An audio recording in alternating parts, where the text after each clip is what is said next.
is episode 28. Wow. It's almost as many years as I have in my life. That's a lot of episodes. For anyone who's been with us since the beginning and listened to every single episode, I want to give you like the biggest virtual high five / hug / that's your mom. kiss right on the face. Oh my. Because I really appreciate you guys listening. Oh my gosh. Like this has been a journey and it's been a ton of work, but it's been a ton of fun. And I'm really enjoying this. We're getting so close to being caught up too. You know what I would suggest for anyone who's going through a trial, who struggles, who can't afford a therapist, do a podcast. Don't listen to a podcast. Make do a podcast. Because there have been some things. I mean, I'm pretty good at talking to Michael about everything. Like I don't hide things. Sometimes too much. Just kidding. Never too much. But I am really good at talking to him about everything, and I think he is too. I think he does it less than me, but I think I need it less than you. You need it less than me, and I think what's really cool about this is, it is like going to therapy for me. I will, like, after I'm done talking, we just talked about the CVX Live and the booth at CVX Live and how much time and effort we put into that and all the trials we went through. And man, it's like I didn't realize how hard it was until I put it in words and gave it a year of thought, you know? Yeah. And like talking about this, I think it's helping me to heal from it. So if you have something that you haven't healed from or that you're currently struggling with, like, it might be cool to just put it out there in a podcast, or even just film it. If it's something too sensitive, film it, talk about it, and then don't put it out there if you don't want people to see it. But at least it's off your chest and recorded somehow. And I don't even think recording it's necessary, because 90% of the time you and I have our deepest conversations. It's just the two of us talking. I like recording it because you can repeat it and listen to it. It helps you process a little bit, you know? But I mean, we have a lot of talks where it's just the two of us and we dissect things and we, think about things and we talk about things and you give your opinion, I give mine, and we go back and forth until we've talked it to death. But then we've both got to a point where we're like, we can move on now. It's okay. We've digested it through conversation. It's all right. It's time to move on. But what's nice too is that you and I have very similar outlooks. We're both very optimistic and positive people. Yeah. And so if I come to you with a hard thing, you're not going to be like, oh, that's horrible. Oh, we should fight the world. Oh, let's kill everyone. Like you kind of mellow me out and I mellow you out. Yeah. And we don't enrage each other. Like we don't make it worse than it needs to be. We kind of calm each other down. Yeah. And I think we both do that. But there are a lot of people in the world where if they hear your terrible story, they're going to get you all riled up. Grab your torch and pitchforks. That's, Yeah. And that's not a good thing. You don't want that person to be your therapist. Well, here's why. Because you can move forward if you calm down and look at the situation for what it truly is. If you look at the situation and blow it out of proportion, it becomes as big of a problem as you make it. Right. I mean, so often we have hit huge walls where we just can't get through them, or everything falls apart, right? Like CVX. We made it through, but that was because we kept continually telling each other, oh, what was that? Just rearranging the decorations. We kept continually telling ourselves, okay, calm down. Yeah. We can make it. We can do it. It is possible. It is so hard, but it is possible. And just honestly, I feel like I conquered the world from making it through CVX. By the way, if you can get through that, I feel like you can get through anything, huh? Yeah. Oh, really though. Really. I mean, and then just to continue living that way, I feel like is getting us places that we would never go otherwise. We would never make it otherwise. And by the way, right after we filmed the last podcast, I went downstairs and Michael's down there and my family's all down there, my mom especially. By the way, she deserves the biggest shout out for CVX because she deserves the biggest shout out for life. She's the best. And she just like basically made CVX happen. She's the greatest. There were many times where I was like, I don't want to do it, Mom. Can we just give up? And she's like, no, we can do it. We can. It's possible. It's going to be great. It's going to be great. And she would just go out and buy the stuff we needed. And like, it was just, without her, it wouldn't have happened, I think. And so many times when I'm stressed and I can't handle something, I say, hey, can you help me with this thing? And chipper, excited, motivated, she just does it without fighting or arguing or complaining. She's great. But being the daughter I am, which is not a very good one sometimes, I go downstairs because we've been telling my mom for months, ever since the last booth, we've been saying no booth. We're not doing a booth. And she's like finally come to terms with it. I go downstairs and I'm like, guess what? We're doing the booth. And she's like, what? She just was like, okay. Like she was like, all right. She's like, okay. Like ready for anything. And then I was like, just kidding. She's like, I was ready. She wasn't even relieved when you said just kidding. I think she genuinely enjoys it. She loves that. And so much of your family wants to be a part of it and enjoys being a part of it that to not do it is yes, it's hard, but that's where they get their fulfillment. Okay. I have to tell you, growing up, and I'll talk about growing up a lot more later, but because we're on this subject, I might forget it later. I want to say it. She loved doing booths, just being part of a festival and being one to run it. She loves that. So as a kid, I grew up doing the Mount Pleasant Rhubarb Festival, which they don't even do anymore because so many people they just stopped doing it. Anyways, and rhubarb is gross. That's why they stopped. It was the Rhubarb Festival. That's the true reason. They had a lot of rhubarb down in Mount Pleasant, but they were doing it, and they needed people to help. And my mom's like, you know what? Let's do a rhubarb pie booth. So we made rhubarb raspberry chipotle. We made rhubarb it's like salsa. Oh my goodness. You still haven't had that. I've never tasted it. It's the best stuff I've ever had. The best salsa. Oh, my mouth's watering. I'm skeptical. My mouth's watering. Anyways, so we made that, and we had it with cream cheese and chips, and it was for sale for people to buy. And we also made pies like mad, and they were just rhubarb pies. This was all before I entered the scene. Yes. So I never got to experience the rhubarb festival. Or the booths that my mom has done other than CVX, you know? It's true. She loves it. That is where she thrives. Well, I don't know. She loves putting on the production. She loves entertaining. I mean, right now, as we speak, she's downstairs making costumes. For free. For free. For your family. For the Renaissance Festival. She just loves it. She does. She really does.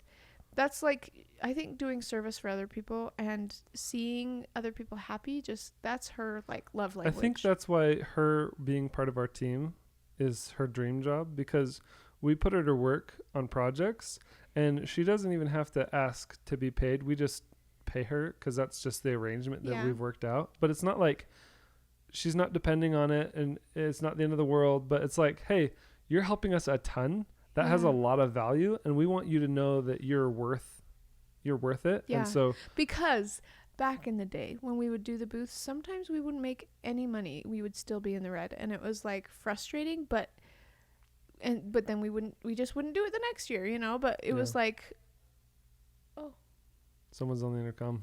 I don't know what they said. Well. And she would do it for free if she could. Well, that's because she loves it. She just would do it for and free. Even for us, she loves helping her kids do things, and she loves building us costumes. Yeah. She would do it for free. That's the point. By the way, my memories of the Rhubarb Pie Festival were snacking on chips and rhubarb salsa all day with cream cheese because it's so good. And basically we could I would remember it was the first sales thing I did, and I was okay, actually, besides selling CDs, I sold CDs randomly door to door without permission from my parents. Anyways, but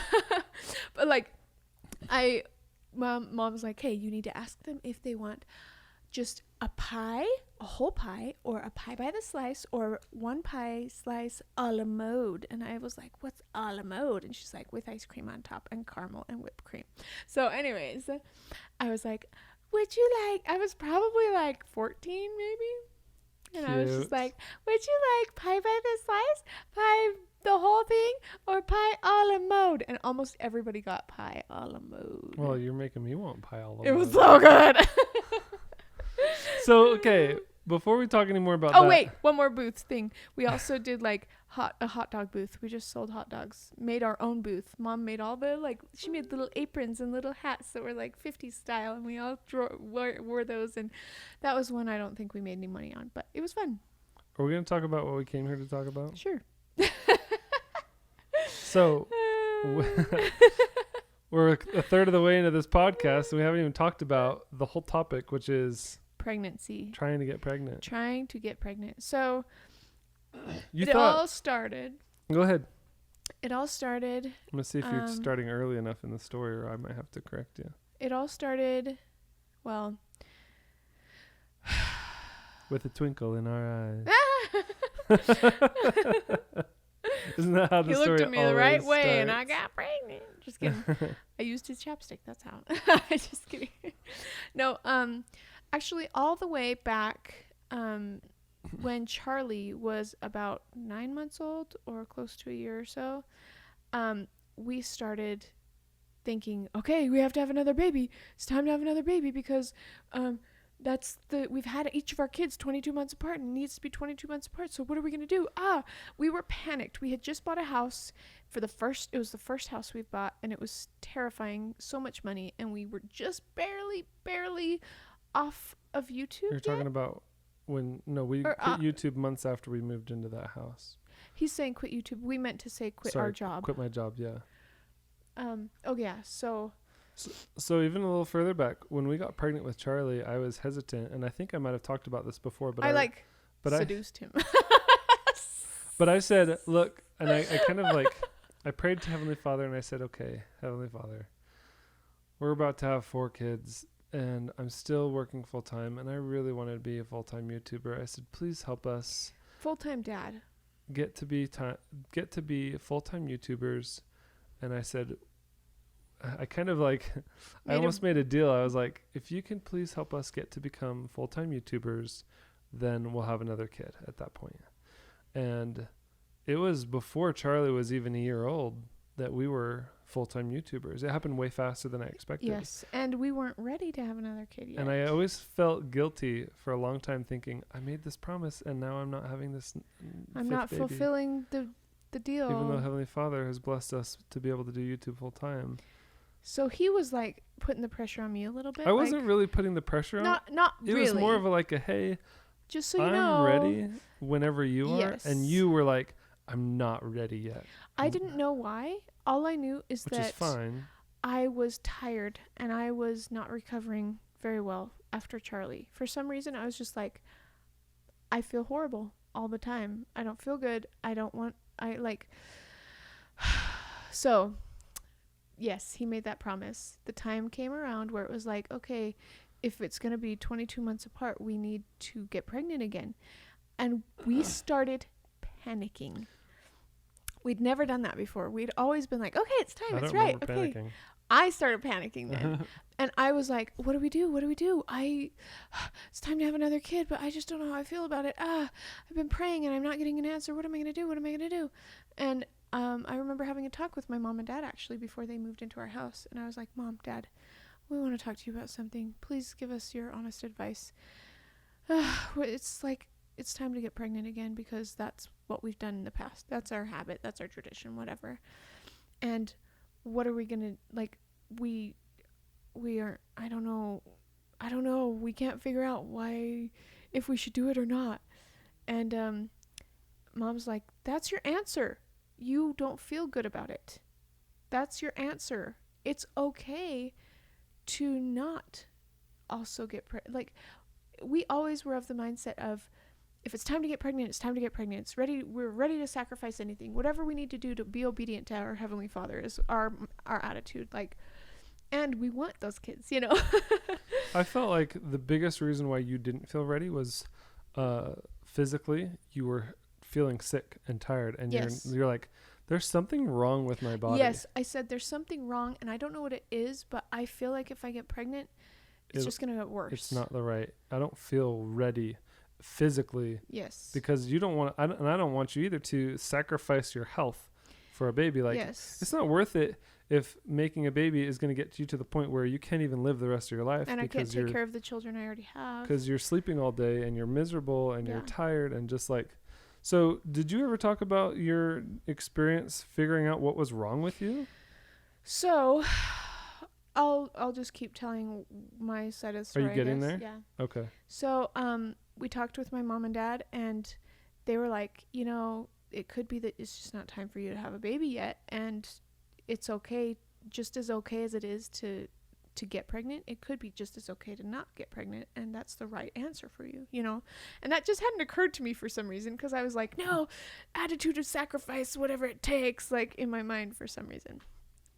So after she said that, we prayed about it, and it felt right to not have a baby and to take all the time we needed, which has never happened before up until that point. All the kids are 22 months apart except for Max and Charlie. So anyways, we just decided to not get pregnant, and it felt so right. It just felt so good, so right. And at that point I was like, I gotta figure this out. I'm going to the gym. I'm trying to get healthy. I wanted to be healthy. I was skinny. I just wasn't healthy. And you weren't eating a ton of sugar. I wasn't eating I wasn't eating a ton of sugar. But yet you were tired a lot. I was so tired, and my body was just so run down, so depleted, I think, now. So I was like, hey, Michael, I just heard of this holistic doctor from my friend Katie Baker, who's awesome, by the way. And I was like, can I go there? It's like $300 or something. And he's like, okay, yeah, I think we can afford it. And I was like, I think I need to do it. I just feel good about it. You did a brand deal with him, didn't he? It was kind of a trade, didn't you? Or was that with your mom and him? I think that was with my mom. You paid him? Yeah, I think I paid him. So I go, and he does all these tests and asks me a bunch of questions, and it turns out I have adrenal fatigue, super anemic, low iron, and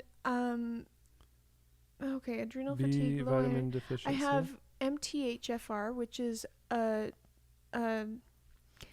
basically I don't absorb B vitamins like other people do, as well. Like I can take a B vitamin pill and not absorb most of it, where other people, if they did, it would just help them feel so good, or they wouldn't even need it in the first place. So because of that, you also had a B vitamin deficiency. Yes, a huge B vitamin deficiency, which was just making me so exhausted, and my cortisol levels, my stress levels were really high, and I have poor gut health and low blood pressure and all these things that I had no idea about. And I was like, holy cow. It's amazing to me that you have to go to and I had I had my tonsils out around that same time when we were getting ready to have another baby, and I got thrush.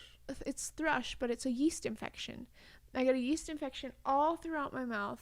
It looked like I had white hair coming off my tongue. Disgusting. Anyways, by the time that it shows itself in your mouth, it's throughout your whole body. And it was making me feel so sick. You're making me feel I'm so sorry, but TMI, this is my life. I don't remember white hair. Like, that's so disgusting. No, very, very short. Just like, anyways. Look up thrush. You'll be disgusted. Don't do it. Becca likes watching pimple videos. You can't trust a single thing she says. Oh my god. What amazes me is that expose yourself to the world every now and then. You're sheltered or something. Just kidding. Hey, if you can't monetize pimple popping videos, there's a reason for that. It's inappropriate. It's because either people love it or hate it. That's all. Hate it. Love it. What's funny is it's almost always women that love pimple popping videos. You know why? Because we have to deal with the blood, and we have to deal with the Band-Aids. We have to deal with all of the little things that can be wrong with children that you don't. That's not why you love it. You just love gore and guts. Sure. Bursting Zombie. You love zombies. What's the difference? Seriously, you love zombies. Zombies are fake. Those pimples are real. I can suspend reality and enjoy a story like a zombie apocalypse, but wow, those pimples are real, and that is making me sick to my stomach. Honestly, the way that I look at it is I have to be okay with seeing those things, or else the second my child comes to me with a gash in his forehead, I'm going to faint. So you intentionally desensitize yourself. Yes. Okay. I just think it's interesting that you have to go to a holistic doctor to find out what's wrong with you. Shouldn't any doctor to be able to perform those same tests to be like, hey, you need B vitamins? That is actually a really good point, because I did go to my regular doctor first, and I said, because I had gestational diabetes with Charlie, I went to him and I said, hey, something's wrong with me. I feel sick. I feel weird. Can you test my blood sugar? Can you test this stuff? And he's like, sure. He tested it. It was perfectly fine. So everything came back normal. It was normal. Everything was fine. So you went to the holistic doctor. I was very frustrated, because I was like, normal. there's something wrong. There is something wrong, and I just don't know what it is, but I need to figure that out, because I can't have another baby until I figure this out. Yeah. I gotta take care of myself and not die, And so by figuring out what was wrong with you, he was able to prescribe vitamins. Different vitamins that were specifically for me. Not like pills. No, not any medication at all. It's just like, hey, you need this to be healthy. It's a healthy food or multivitamin. And tell me how to eat healthier, like specifically what foods will help me, not like just healthy food. Because there are some healthy foods that aren't necessarily perfect for me. Right. And so you started taking these multivitamins, you started eating healthier, and you started seeing a difference. Yep. And getting to the point where you're like, hey, maybe I can, my body's getting back to normal. Maybe I can actually get pregnant now. Yeah. And that was like a year later, wasn't it? Since from the time that you went to the holistic doctor, it took a while to get to that point. Yeah. And even during that time, I feel like you weren't doing perfectly. I wasn't doing perfect, but I started feeling better, and it was making a huge difference. Keep in mind, I had also been taking vitamins up until that point, and they made a huge difference, but it wasn't, I was still sick. I was still not feeling well. Yeah. And I would crash every single day at 2 p.m. Without fail. I was like, I need a nap. Yeah. I have to lay down. I honestly there's no way I could do all the stuff that I'm doing now back then. Yeah. Because I had no idea what was going on. I was just like, there's stuff wrong. I'm just lazy. I'm just tired. But it wasn't that. I was tired, but it was because of all these things that were happening that I had no idea about. So looking back, I'm like, oh, it was absolutely the perfect, it made so much sense to not have a baby right then. I needed to figure out my body. I needed to figure out what was going on and heal. Yeah. And I needed time to do that, because I was very depleted after having all these kids. So anyways, and not only just after having all these kids, but maybe some of these things you've been dealing with your whole life that you didn't notice. It wasn't as bad. Oh yeah, definitely. Growing up, I would stand up and almost pass out. That's like low blood pressure. And doesn't your whole family have MTHFR? It's a lot of them do, and a lot of them are iron deficient. So there's so many things. It's a genetic thing, so it's not because of having babies. It's just. But it made it worse. Right, but my point is, these conditions were part of you before you ever had kids, and I just didn't know about it. Right. Which makes me want to give our kids a head start in life. Get them tested for all these things. What are your deficiencies in life? Because you're going to have them. Yes. Right. I've never been tested still. Yeah. Because I'm perfect. I think he has a lot of problems. No, I'm just kidding. I'm sure that I have a lot of problems. Yes, yeah. But it's just it's not bad enough to make me be like, I have to see a doctor. It's just kind of oh, that's mildly annoying. Oh, well. And I could not brush off crashing every day at 2. I could not brush off going to the gym and, oh, this was bad. I would go to the gym and I would come back, and even if I drank a ton of water and ate a ton of protein, my body hurt everywhere from going to the gym, which means I think most people are deficient in a lot of things, which makes it very difficult for them to go work out. And so they think they're lazy. They think they can't. They just can't, right? Or they need there's a reason. It's because you're deficient in so many things that your body literally feels 10 times the amount of pain that it should feel when it's working out. And so I could never quite get to that point of now I have muscle, now it's not sore. It was always sore. It always hurt. Or recovery is not the way that it should be because you're deficient. It would take me 5 days to recover from one workout, where other people, a half a day. And now I know that because that's how it is now. I'm like, oh, half a day, maybe a whole day, and I feel better. Yeah. But before, it just wasn't happening. I wasn't recovering between. I was just beating myself down, taking 5 days to recover, going to the gym again and beating myself down and taking 5 days to recover. There was no recovery. This is miserable. It wasn't working. It just wasn't working. This podcast should be titled All the Things Wrong with Becca. Yeah. That's a good idea. That's really what it is. Like, that's all we're talking about. And even like trying to get pregnant is going to lead into a big problem that was something that was wrong with you. Yes. And I didn't know about it. Yeah. And I think we're there. I think we are. So during the RV road trip, I think life was so simple and so blissful on that trip. We were kind of like rose colored. Everything was great. Let's have another bit. We were at Disneyland, so that helped. And then we come home, we're like, what were we thinking? No. I'm just kidding. But seriously, like, I feel like we were both in this place of like, this is great. Yeah. This will be fun. Here's the thing though. In a few podcasts back, we talked about how we wanted to see if we could just be the only parents. Yeah. Because we didn't know. We live with family and we depend on them a lot. Sometimes we just naturally lean into them more than we should for help, like babysitter or whatever. Yeah. And like, because of that, we were like, we need to challenge ourselves. We need to see if we can do it alone, and we want to do it alone. We want to see if we can just be the only parents for once. So going out on that trip, we discovered we can, and we were really good at it, and the kids were obeying, and it was great. And then we were like, let's get pregnant again. No, I went to Disneyland, and I had this feeling. I kept seeing sets of twins everywhere, actually, and I had this feeling like, I think it's time to get pregnant. And I have a feeling like it might be twins, which I haven't really shared with anyone else besides you. Yeah. You're right. We haven't talked about that. No, not to my family, not to anybody. And I was so excited, and I was like, I really feel the presence of two kids, twins specifically. And I think it's time to get pregnant. And Michael's like, okay. So we started trying. And it was exciting. And I was like, this is going to work right away. Because it always has. And then... You started having nausea. Like the symptoms of... Yes. The beginnings of pregnancy. Yes. I felt like I was probably pregnant. And that's how it has always happened. We've always gotten pregnant really quickly, really easily, and it's been amazing, right?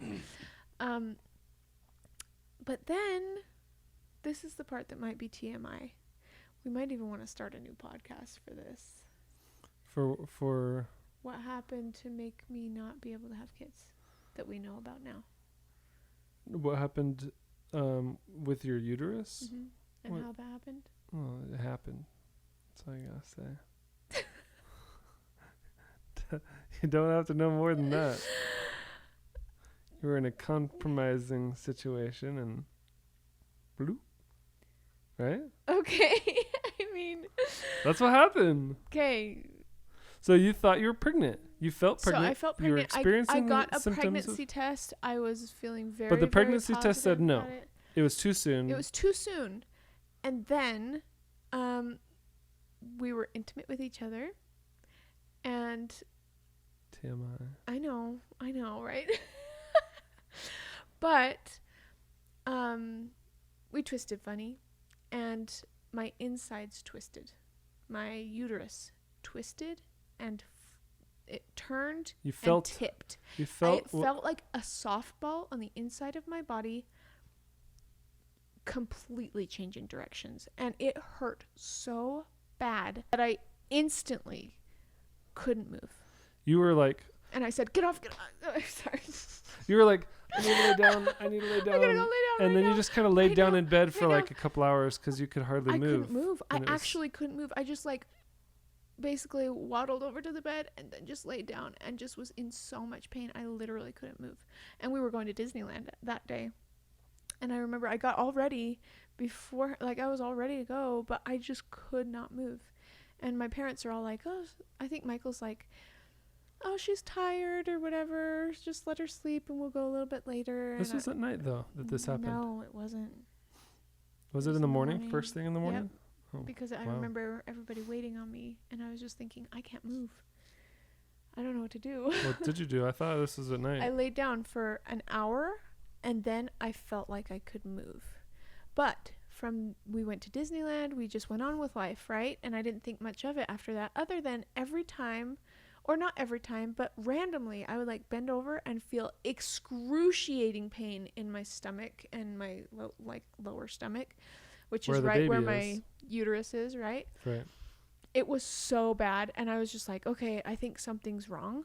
I don't know what it is, but something's wrong. And so I went to my doctor. When we got home from Disney. Which... How soon after this did you start bleeding, though? Because didn't you start bleeding really soon after that? And then you're like, oh, maybe it's a period? Or... Yeah, I thought it was my period. And then... Because you were kind of late. But I would bleed every time I felt that pain, too. Yeah. Excruciating pain. I would bleed a little bit. And I was like, what is going on? This hurts so bad. Something's wrong with me. And it was very embarrassing because of how it happened. So I didn't really share that with my doctor. But I went to my doctor and I said, hey, this happened. This is hurting me. And he's like, let's schedule an appointment with a ultrasound technician or whatever, and they'll look at your uterus and see if it's in the right direction, if everything's okay. And I was like, okay. So in between that, I was late for my period. I was like, I think I might be pregnant. And I was so excited because we were trying to get pregnant, and I felt the presence of twins like around me spiritually. Yeah. And I was so excited about this. And my period was late, and I was nauseous, and all of the normal things, right, that would say that I am pregnant. And I took a pregnancy test, and it didn't say yes. And I was late by like probably a week. And then I had a really heavy period. And I just felt like that was a very early miscarriage. Yeah. And I've never had that before. But I've also never had a late period that wasn't a pregnancy before. So for me, it was like... And the pain. Different. And the pregnancy symptoms that you were experiencing. Yeah. It was like everything pointed to you're pregnant and you had a miscarriage. Yeah. And it was really sad because we both really wanted twins. Yeah. And we both felt this like, oh, I feel like it's going to be twins. You have no idea. Like when we were at Disneyland, when I felt this change, when I felt this, like, I think it's time to have kids again, I saw 3 sets of twins in one day in line next to us. And I just got like it's a sign. Tingles, like, goosebumps all over my body. And I hadn't even told Michael about it yet. It was just this weird feeling of, this is what you have to look forward to. This is what you need to try for. This, it's time to be pregnant, and you're going to have twins. And I was just like, whoa. And my sister, she said, she came up to me one day and was like, this is so weird, but I just had a dream that you had twins. And I was like, but I didn't tell her all of this stuff that had happened to make me think that I was going to also have twins. And so it was just really interesting. Plus, she has dreams often that is like a precursor basically to what actually happens in life. So I was like, that is really interesting. Cool, Jessica. While on the inside, I'm like, I can't believe she had that dream. I cannot believe she had that dream. I feel the exact same way. So are you going to talk about what happened with your uterus and how you fixed it? Yes. So I go to... I had this problem in my neck. We were on a family reunion this talked summer about before. That in last week's podcast. But this was like a different family reunion, one afterwards. Okay. After that other family reunion, 2 family reunions. And I went on a little tube going down a river, and I was holding Charlie, and I got bumped off the tube when there were a little bit of rapids, and I lifted him up really fast above my head because I was falling into the water, and I wanted him to be out of the water on the tube. So I shoved him above my head really fast, and I got I crushed my foot. A rock or something. I hurt my foot, and I jostled my neck funny, and I handed the baby to Michael, and then I was able to climb back up, but I was hurting so bad. I was like, I think I broke my foot, and I didn't break my foot. It was fine. But then I had this horrible pain in my neck from that motion of putting him above my head. Right. And my mom was like, I have this friend. She's a physical therapist. And this is after Disney or before Disney? How many times did we go to Disney? That's the question. So when you had the pain, that was when we went back to Disney with your family later in August. And so I think that the family reunion might have happened before that. I think it was after the family reunion, before any Disney trip, because I would have had too much pain on the rides to go on them. Yeah. So I go to the physical therapist for your neck. She is amazing. Just absolutely amazing. She talked through how sometimes when you have an emotional trauma, it can manifest itself in your body. And for me, it was a traumatic family reunion, and it manifested in my neck. Like, I got an injury, but it made it worse because compounded, it just made it almost like attached to that part. And I know that probably sounds crazy, but for me, that's what I felt like happened. So I'm going to run with it. So anyways, I go to her and we talked through it, and she fixed my neck. She did. She was able to help it. And in that one session, it was fixed, and it was so painful. And I wanted to go to, like, I tried so many things, but anyways, while I was there, I was like, hey, I just want to say this, like, it's probably nothing, but like, I've been having this pain in my, like, uterus. So maybe this was after the Disney trip, if you brought up. After the first Disney trip, the reunion was before the Disney trip. Does that mean that you had the shoulder injury, or was it? Okay, we went to Disney. We decided to get pregnant. We went home. We went to a family reunion. That's when you hurt yourself. And then I hurt myself. And then we went home again. And then I went to the physical therapist. Okay. Yeah. And then we went to Disney after that. Again. After the physical therapist? Because if she fixed your uterus, it would have had to have been after the Disney trip. Yes. Okay. Wait. It's been a while. Timeline's kind of messed up. After the first Disney trip. I know this happened after the first Disney trip. When we were on our road trip. But not when we went with your family. Because it was when we went with your family that you had the miscarriage. Oh, it was after the family one. It was after the family that you went and saw the physical therapist. Mm-hmm. Okay. Because I think we had been trying for 1 month, and I was completely planning on being pregnant after the first Disney trip. Yeah. And then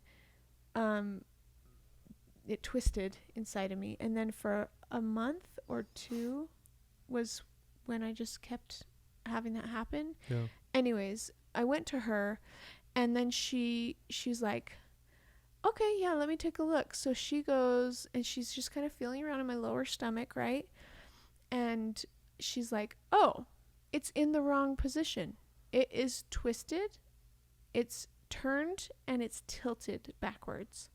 So she made this motion of turned and twisted backwards. So the opening for where stuff is supposed to go in is in the wrong place. So somehow by touching your stomach and feeling, she's very, like, in tune body-wise and, like, so she could just tell that there was something off. She knew that it was off, and she could feel it. No, she was actually feeling my stomach. She's like, it's in the wrong place. Wow. I can feel it. I know that it's in the wrong place. Cool. Also, this might be TMI. This is TMI. But anytime we were intimate, I would bleed too, which wasn't normal for me. And it was painful. And it was very painful, which that was only after it twisted. So she's like, yeah, it's in the wrong place. And I was like thinking, that sounds right to me because I know what I experienced already. You know what you felt. And that's exactly what happened, I think. So she goes and she puts it back. Like, she just kind of was doing this, a little bit on my back, a little bit on my stomach, and moving things a little bit. And then I felt a whoomp, like it completely flipped around. And I was in it wasn't as bad of pain as the first time. It took me about 5 minutes to feel better. But the first time it took me hours or two, at least 1 hour to get out of bed. Yeah. So what you're saying is when it first happened, it went out of place. And it hurt for longer. And then she put it back into place. And it hurt for 5 minutes. And it hurt, but at the same time, it felt better. Yes. And I was like, holy cow. I can't believe she just did that. And then I expressed to her, you know, I had a heavy period and I feel like maybe I had twins. And maybe it was a miscarriage. And it was a miscarriage. And she felt the same way, you know, and it made sense for what my situation was and how I couldn't have gotten pregnant. Right. But, you know, emotionally, spiritually, I feel like a miscarriage those are still people that would have been in our family and that they will be in our family when we go to heaven. I think we're going to have twins. And I felt strongly like they were little girl twins. And I think that this is a very special thing for me to share with you guys. So I don't want to hear anything bad about it or like I'm a crazy person or anything, because for me, that's right. For me, I had a spiritual witness that's correct for me. And honestly, it doesn't even matter at this point, but it will matter later. So when we went to the ultrasound, they said everything looks good. Yeah, I went to an ultrasound. So it was like I went to the real doctor. He said nothing's wrong, but I'll schedule an ultrasound. I go to the physical therapist. She fixes it. I go to the ultrasound, and she's like, it's perfect. There's nothing wrong with it. And then we went back to the original doctor and said, hey, just so you know, it was tilted and twisted, and my physical therapist fixed it. And he was kind of like, really? That's not possible, right? That I don't think that has ever happened. You can only fix that with surgery. He said, yeah. I said, or actually no, he was like, that's cool, that's interesting, kind of hesitant about it. And then he's like, and I said, well, if I had come to you when I had it tilted and twisted and you saw that in an ultrasound, what would you have done? And he said, oh, only surgery. That's the only way to fix it we knew of. But when we told him what the physical therapist did, he was like, man, if only we could have had a documentation of an ultrasound before and after and be able to write a paper. That would be amazing. He's like, I'm not going to say it's not real. It's not possible, but that's crazy kind of a thing. Yeah. And then immediately after that, we did get pregnant. Yep. And that is why I think it was real. Everything. I mean, I went through it, so I know it was real. But to have doctors say, that's weird, and I haven't heard of that being possible before, but okay. You know, it's like, makes you question it. But the thing is, I don't question it because I went through it. Wasn't it the ultrasound tech who looked at Max when he was at 20 weeks that said that I told him about that, and he's like, nope, not possible. And I was like, I went through it. Possible. Definitely possible because I went through it. And he was like shutting you down. Yeah, like hardcore. It made me mad, but later, anyways, it doesn't really matter. Yeah.